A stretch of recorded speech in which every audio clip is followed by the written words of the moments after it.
She's running out of fingers. Oh, that's really loud now. Is mine going?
Hello, everybody, and welcome to First Ring Daily. We are live here from the Microsoft Ignite OCC podcast theater.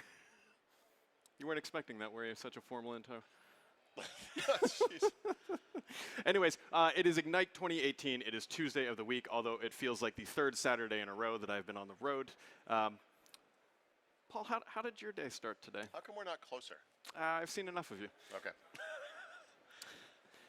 What, I'm sorry, what was the question? how did your day start today? I slept in today, like most of you. I enjoyed a light breakfast. Then I ambled over the convention center at about 10:45. Why? He made a couple remarks about being a long day, and your day started at about 11. Yeah. And here we are, rocking and rolling it at Ignite. Big show. Microsoft said that there's over 30,000 people here in the hottest and sweatiest part of the United States right now, where I don't think the humidity could get any hotter. Yeah. Yeah. So there's a lot going on. Paul and I have a couple announcements today. We've been doing some giveaways, whatever, everything else going on. But Paul, right before this, which is the meeting you actually crawled out of bed for, the Surface Hub 2, which has been somewhat of a mythical thing, right? They announced it in the springtime, and they said, hey, this thing is coming in 2019, and they put on a dazzling show. I think Paul possibly fell in love with a piece of hardware. If it was legal, I think he would have married it. And then Microsoft came out and broke his heart and said, hey, that thing's not arriving until 2020. But right before this thing, we got to play with one. Unfortunately, the cameras were not allowed to be rolling. Right, so I made some light sketches. Well, it's better than me, because if you've seen my picture of a pig, you'll know that my sketches are something. Well, okay, so the cool thing about Surface Hub 2 is that when they delayed it the other day, as we might call it, You could use that word. my initial reaction was that they were behind, that the features they wanted to have in the product were not going to happen for a couple of years. It was not real, it was vaporware. But it's actually real. It's real code. We played with it, we ran the apps, we switched between users. I mean, it's actually really freaking, it's incredible. It's really nice. Keeping it for the family show perspective, it's really freaking awesome, as one might say here. It really is. It's amazing. It really is. It obviously wasn't perfect. One of the reasons they didn't want us to take pictures is that it wasn't as rough as the original HoloLens, but it was a little rough around the edges. The animations weren't quite smooth. Yeah, but we're being picky here. We are. You can rotate the screen with a single finger, and it's this really smooth rotation, as you would imagine, given Microsoft's history with Surface hinges and whatnot. The screen itself, the display rotates with it, and it's got a neat overlay effect where the text and the graphics on screen kind of stay in place, in the right orientation as the background rotates. And it has ruined computing for me for the next year. If you look at if you have a Surface and you look at it and you're like, man, that display is great. When you see it blown up on a wall, you kind of just hate everything else. They even put it next to the Surface Hub 1, and it's a very weird kind of dynamic. It looks bigger, but it's also smaller because there's the bezels. I would estimate are probably about the same as the Surface Pro. Yeah, I mean I was very literally just tiny. going to make that comparison. Looking at this device, these bezels are pretty much exactly the size of the bezels. I mean, when you see them on that kind of a screen, it's rather incredible. It really is. A couple of things you do want to know is that there's two models, obviously, the 2S and the 2X. And if you buy the 2S, which is going to run the original Surface Hub software, so if you have a Surface Hub, it's running the exact same OS. Microsoft actually put some pins into the hinge mechanism, so you can't rotate it. That shouldn't come as a big surprise. You can't rotate the behemoth 80-inch, or as Paul called it, a large boat. That thing will not rotate, but it's the exact same display. Well, the boat comment was made with regards to mobility, right? So the original Surface Hub, you can move it around, but it's ginormous. It's kind of like driving a truck and carrying a boat. You know, you can do it, but you don't want to do that every day. The Surface Hub 2, either model, because they're physically identical, and it comes on a beautiful cart that is itself thin and elegant and wonderful. It's, you know, you can just kind of move it around. You can walk down a hall with it. You can go in an elevator. You can go around. We corners. tried to steal it. They didn't let us. He made a run for it, didn't make it, but next time I'll do the running. Yeah. I wrote up a post right before here, and I'm still of the firm conviction that the coolest thing about the Surface Hub 2 is not the hardware. Don't get me wrong, the display is beautiful, it rotates, but what Microsoft showed us today is, so there's bioauthentic login, but it's not facial, because they made a good point. They said, hey, if this camera is pointing into a conference room, we can't just log everyone in that the camera sees, so it's a fingerprint sensor. But what you can do is up to 16 people can log into this device at one time.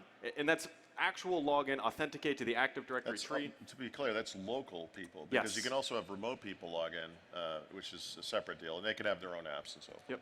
Yep. But the coolest part about this, and I think this is going to have pretty big ramifications across all of Windows 10, and more specifically the virtualized environments. I think that this is going to be huge. The app authentication layer goes down to the application. So Paul could open up a Surface Hub 2, log into Word, and I could open it up and log into PowerPoint. And if Paul has content that I'm not allowed to own, and he tries to copy and paste it into my PowerPoint, it won't let him. Right. It's per application authentication. Yeah. You know, the notion of multiple people being logged into a Windows PC at the same time is, you know, has been around for a while, but you're not running interactively at the same time. You know, one of the things that was obvious right away as we were looking at it was you could see that one of the apps was logged in to one person and one of the other apps in the front was logged into a different person. So we started asking about that. And this is clearly the biggest deal to the software for sure, if not to the entire experience. I know Paul's going to agree with this, but this is, and it pains me that it's going to be 2020, but this is probably the most exciting thing, I think, from a hardware perspective coming out of Microsoft, mostly because the Surface Hub 1, well, the Perceptive Pixel kind of proved to market. Surface Hub 1 said, okay, this is what we can do with a large screen on a wall. And Surface Hub 2, I think, is their vision saying, all right, we sold out of these things, and they sold very quickly, folks. Yeah. I know Paul and I have said this many times, but we tried to buy them, two of them, actually, for our podcast studios, which Paul has now taken down. Anyways, we tried to buy one, and it was an 8 to 10 month lead time, and some people were telling us that they would only sell them to us if we were going to buy 5 or more. Yep. And Microsoft came to us earlier this year and said, hey, we're basically out of stock. And so You can't also downplay the significance of the mobility part of it. Yeah, right? it really is What it amazing. reminds me of is back in the very early days of mobile computing, we had these kind of luggable devices, and they really couldn't even be used without being plugged into the wall, but you could close it up and carry it around like a heavy suitcase. And the original Surface Hub is like that. You can move it around, but you're not going to, not really. They're designed for specific meeting spaces, much like a desktop PC would be sitting in a room, and that's where you go to do that thing. The ability to move this thing around, you know, and do so easily, I also think is kind of incredible. yeah. I have a lot of superlatives for this thing. I know this is unlike me. I apologize, but it was pretty impressive. And Microsoft did show off, we don't have the image with us, they're supposed to send to us, the actual compute unit that you can literally just reach under there and pull out. I was asking a bunch of technical questions, and I was getting some not so nice looks. I was like, say, so, you know, what's the interface there? Is it a USB? Is it the Surface Connect? They told us it's a proprietary. They won't go into any more things about it. It's got to be something like that, or the next generation Yeah. version of that. There are USB ports on the outside of the screen all over the place, and they're designed so you can plug in the camera, so if it's oriented a certain way, you can replace it in a different direction. You can put the fingerprint reader wherever you want that, depending on your needs, and probably other peripherals as well. So knowing Microsoft and Surface, I'm sure it's some form of Surface Connect. A little touchy when I mentioned USB-C, but actually there's USB-C all over this. I think those ports in the outside are actually USB-C. Yep. And so it'll be one thing we didn't see though, Paul, is they didn't show us tile mode, which is where you can take multiple Surface Hubs, put them right next, or Surface Hub 2s, excuse me, 2Xs, excuse me, because they had to dilute that brand a little more. They didn't show us that you can put them together, and you know, I didn't notice until later. It occurred to me as I was writing up my own little hands-on article about this thing that we didn't see that, and it was like I felt like a little kid who was pushed through Disney World, and I was so excited I didn't realize I didn't get to meet Mickey, you know, until it was too late, whatever. But I don't think that what's the matter? Okay. So when we were in this room, Paul walked up and said, "Can I touch it?" And actually, what I asked, I said, "Could you guys turn around for a second? I need some private time here." Like, I'm over here dying of laughter, and these guys got real nervous. Like, they're like, hey, hey, hey. And you did kind of break it a little. It needed to be reset. But the point is, it's early days. It was good. Yeah, I'm excited. We still don't know the price. Paul asked a very good question. He said, hey, if things are coming in Q2 of 2019, when can we expect the next bit of information? And they just told us, they said, between now and when it ships. So we have great insight on when you can know how much that thing is going to cost. Microsoft PR. Yeah. And then the real question, though, is when will then be now? Because the first one, we have a rough idea, like you said, Q2. The second one, the 2X, sometime in 2020. Yeah. And one other thing I do want to point out on the 2S, Microsoft very explicitly pointed this out, that it does run both Skype for Business Online and Teams. Right. Some people were very concerned about that, and so Microsoft, like, they stopped the whole thing, like, you have to say it runs Skype for Business Online for us, please. We know there's some bad news out there about Skype, and do we ever say anything bad about Skype? Not that I can recall. Yeah, I don't know what they're talking about. But Skype for Business Online is supported on that, and so So it's not perfect. Okay. Yeah. So that thing is coming. They didn't tell us the weight. It did say 40% lighter than the old one. I asked if it was made of aluminum because I'm pretty sure it was, but I think that was just the prototype. The back shell on the thing was just aluminum. Yep. It didn't feel like the magnesium, right. like these things. Yeah. I didn't think so either. It very well could be weight related, but it's going to be another hinge success, I think, for Microsoft, and that's going to be their differentiator. I've only had a few moments like this in my career with Microsoft, right? Freestyle, which became Windows Media Center, was one of those moments where I saw that software and I knew that the next 9 or 12 months or whatever it was until this thing actually shipped was going to be terrible, because I know this exists now. Windows Phone was like that when it was first announced in Barcelona in 2010. Yep. You know, I was just really excited about that, and this might be literally the third time it's been to this level, you know. I don't know what I would do with this thing. I would just stare at it like, you know, look, you can turn it around. Look, you can turn it around. I may have actually asked them if it would hook up to an Xbox, and they looked at me like, why would you ever want to do that? And I said, well, you know, yeah. So that Surface Hub 2, folks, it is real. It's not vaporware. Yep. I think some people got the impression. I can at least. I did. You know, I saw the video they had on the stage, and I thought, this is not real. And then I touched it, and I couldn't stop giggling like a little schoolgirl. He's not lying either. It was actually a little embarrassing. We had to pull him away. But anyways, that's Surface Hub 2. Be on the lookout for more information. Obviously, as they announce it, we will be updating our posts and covering that thing in detail. Paul will probably be doing a deep dive on it because, well, he loves it. I do love it. Do you love it more than me? Yeah, obviously. That's fair. I'm going to do the podcast with Surface Hub starting in 2020. I just freed up my lunchtime, folks. All right, so this morning we had a bunch of meetings. Well, Paul had them yesterday. I had mine this morning because I got out of bed like an adult before the sun came up. But how were yours this morning or yesterday or whatever? It was so long ago, it's hard to remember. But I talked to Brad Anderson, who's now with the Windows, well, actually, there's no Windows org. He's with what org is he with? Corporate Vice President. He's one of the two primary people that are basically in charge of Windows today, including Joe Belfiore being the other. He came up out of the management side of Microsoft, and it was a really interesting conversation. I'm going to write something about that at some point. Probably not today because I'm literally busy for the next 12 hours, it looks like. But it was an interesting bit of information about how the Windows org has evolved, how Windows has evolved to be part of Microsoft 365. And I guess the long view is just that if you think back to when Office 365 first came out, one of the benefits of that offering is, and was at the time, the ability to upgrade all of the products simultaneously, because now you can assume that your customers have all of those things. And they're applying this to Microsoft 365 right now. So the first step was getting these things on the same basic support schedule, life cycle. Updates are coming out at basically the same time, Office 365 Pro Plus, the management software, and also Windows 10. And now they're going to be updating those actual products in lockstep as well. So I've got some interesting stuff coming about that, which I just haven't had the chance to write about because I got up so early today. He's an adult, ladies and gentlemen. I'll let you know when he starts acting like one. And then this morning I met with Jeff Sandquist. If any of you follow me on Twitter, and I don't understand why, but anyway, so I was tweeting with Jeff because Jeff, all he does, I don't know if he actually works, but he does a lot of grilling of meats.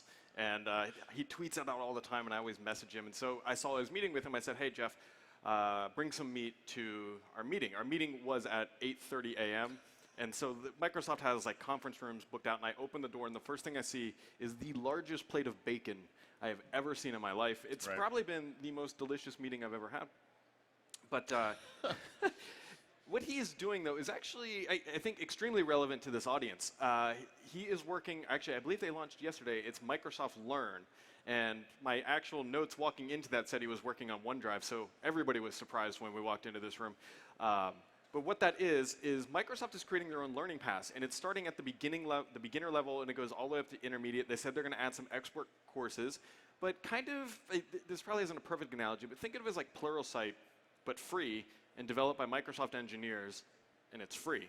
You just go there. Is it free, Brad? It is, and what you're allowed to do is they have sandbox environments, they have very basic things, everything from what is Microsoft Azure, how to fire up a VM on Azure, and it actually is running in Azure. They give you a little sandbox environment, a little command prompt, no credit card ever needed, and so you don't even have to, well, I think you have to log in for the terms of service. You have to agree to that, but it's free, and so if you're an IT pro and I don't know, if you're just upgrading Windows 10 or you're swapping disks in a data center and you're thinking, man, I should really train myself for what's coming next, Microsoft is building out an entire course that is going to train you towards their certifications. Microsoft has many certifications, many of them highly desirable, some more than others. But what these courses do is take you from what is the cloud to certification.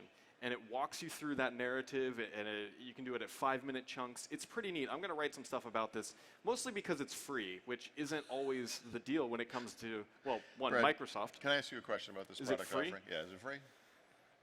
I'm not clear on the free bit. No, the lunch is not free, though. But so you can go check that out at Microsoft.com. I believe it's /learn. Don't quote me on that. And then I also talked to them about Power BI, which I was like, yeah, Power BI has been out about, what, 6 months now? And he's like, yeah, about 3 years. I was going to say. It's been out Yeah. not too long. And so there's a lot of good stuff happening in Power BI.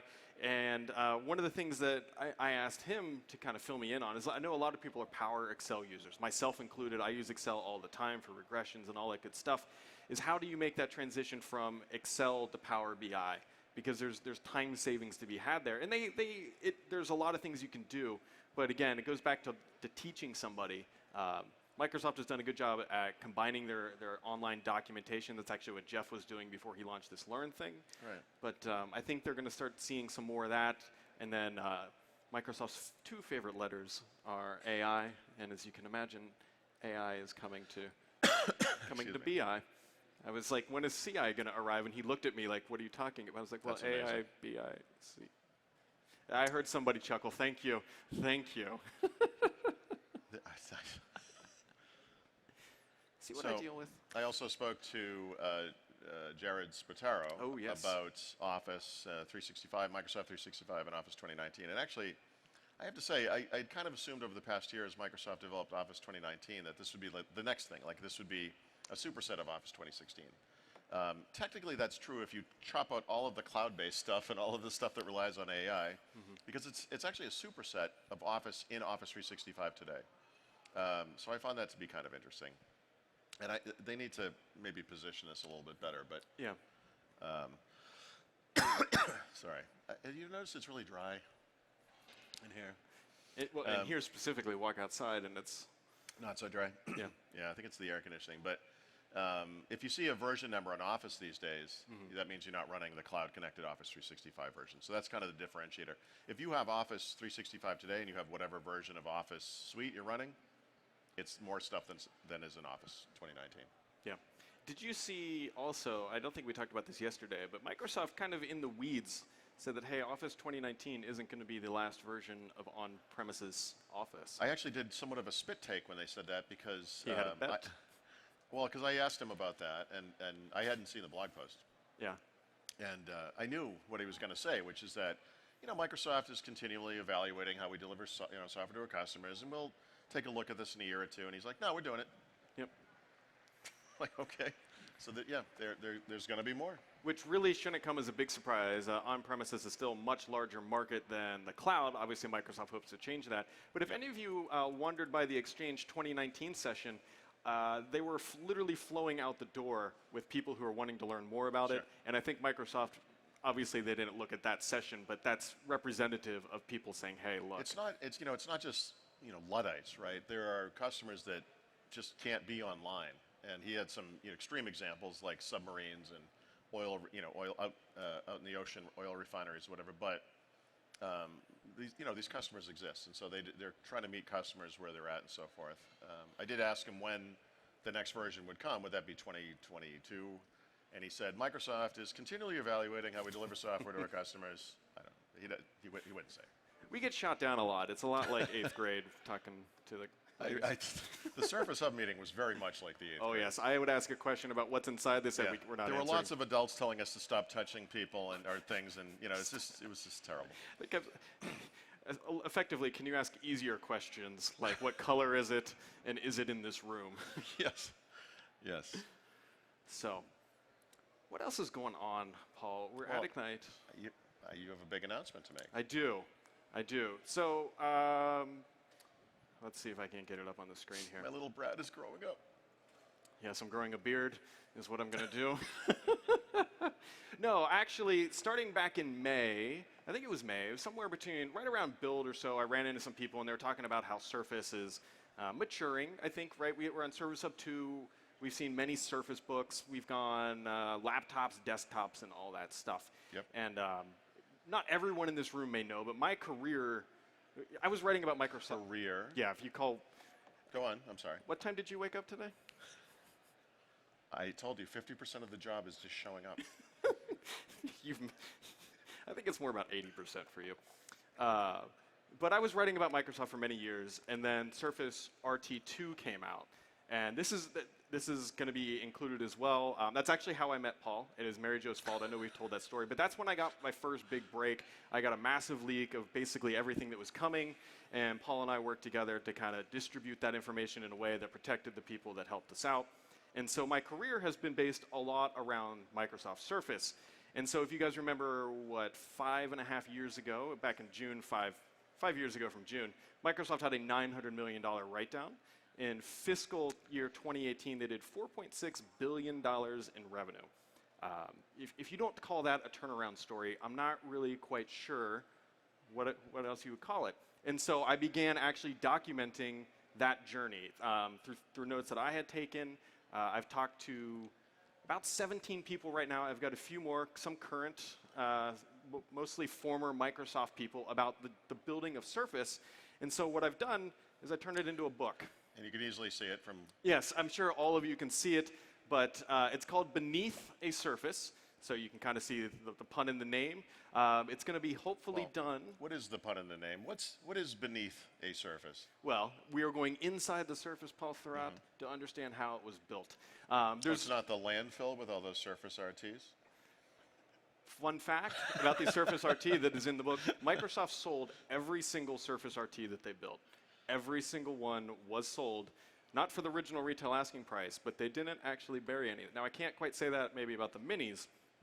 Right.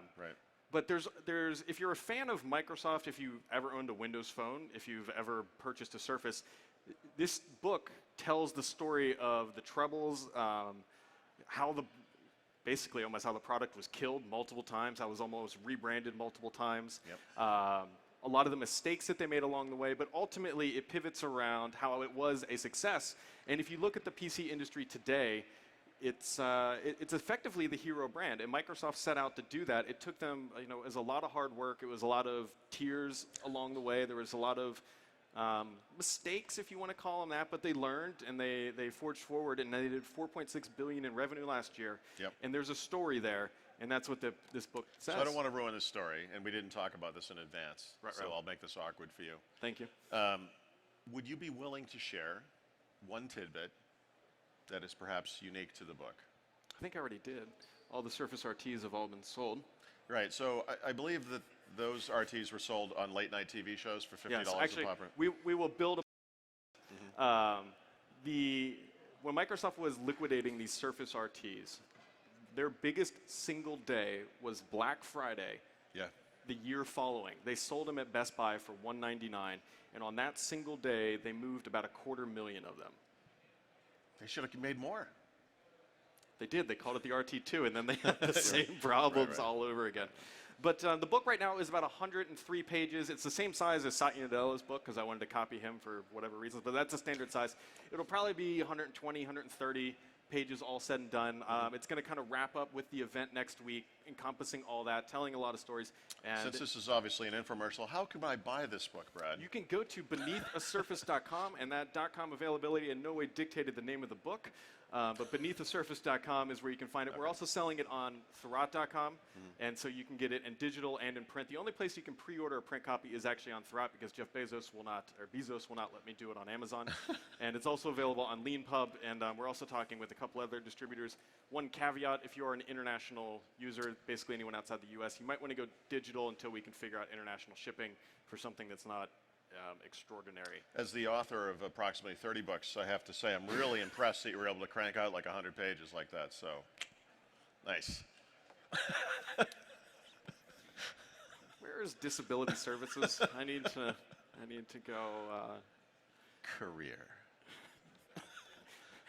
I told him, like, hey, Paul, I'm going to write a book, and his first response, I think, was, that's cute. like, my Right. God. I write books on weekends. You sicken me.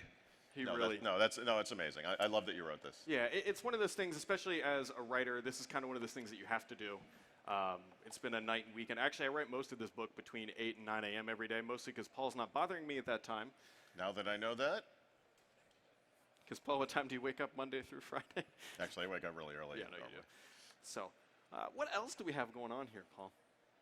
Well, we sort of alluded to my 12-hour schedule today, despite my late rise. It was a luxury to sleep in this morning.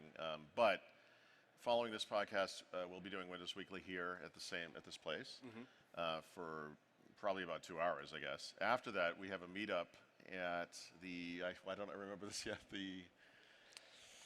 Which one? Canyon? The Canyon something. Copper Canyon, There it for is. those who are keeping Paul's personal schedule in their head. Yeah.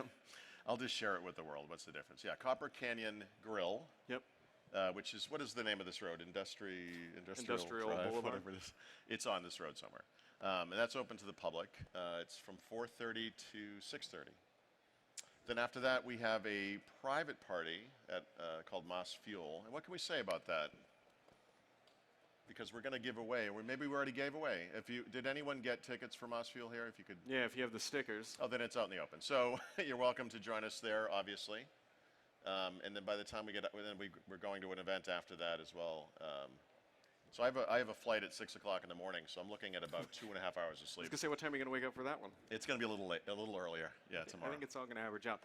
Fun thing, so when we got here, Paul just walked up and he hadn't said a word and just hands me a phone. Oh, right. And I'm like, what am I going to do with this? And he said, I bought one. I was like, well, why did you bring your iPhone X? And so it was. If you watch this podcast, I'm sorry, but if you do, you know that Brad kind of obsessed over getting an iPhone, you know, and I was curious to see which one you got, because I figured if you got an iPhone 10s, which I assumed you were going to get, that I would just buy the XR later and I would review that, and that way we could kind of split it up.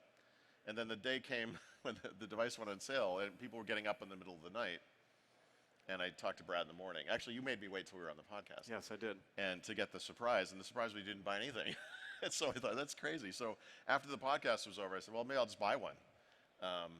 And I was able to get it on day one. That it wasn't sold out. And so I thought, most normal people would write something about it that Friday, but I'm not a normal person. So I said, I'll just surprise Brad with it. So I actually wrote an article about it, but then waited until I saw Brad, and I published the article after as soon as I handed him the phone.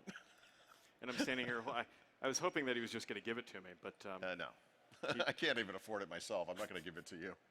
so it's obviously you brought the Surface Book. Is that the Surface Book 2? Yeah.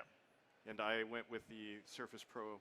Yeah, you were talking about Surface, and I'm looking at the devices. Obviously, we have Surfaces, not because it's a Microsoft event, but when push comes to shove and we're traveling, this is what you want to bring. And they obviously had reliability problems with the previous generation of these devices. They had the sales problems with RT, but I really feel like they've kind of pulled it together. And, perfect keyboard, perfect trackpad, perfect screen. It's kind of hard to argue with it. Yeah, and this thing has worked out so Well. so far. Yeah. I was able to knock out about 500 words in about 15 minutes, so it's, again, holding up the test I of also time. appreciate you bringing an adult-sized computer on this trip. Unlike the time you brought Surface Go to New York, and I think all you could do was play Candy Crush for 2 hours of battery life or whatever it is. If anyone ever wonders why I'm bitter about life choices in general, no, not even kidding. We went to a press reception Sunday night.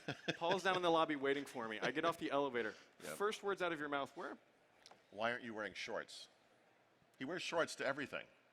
I wear clothes like a human being. And so for this one event, I thought, I'm going to wear shorts. Brad's wears shorts. And then I look like a jerk. Yep, I walk off the elevator. It says, "Why are you wearing pants?" Yeah, and pants. I was a little concerned about. He was going to say, "Why aren't you wearing pants?" No, it's not that kind of a trip. For the record, we've never been on that kind of a trip.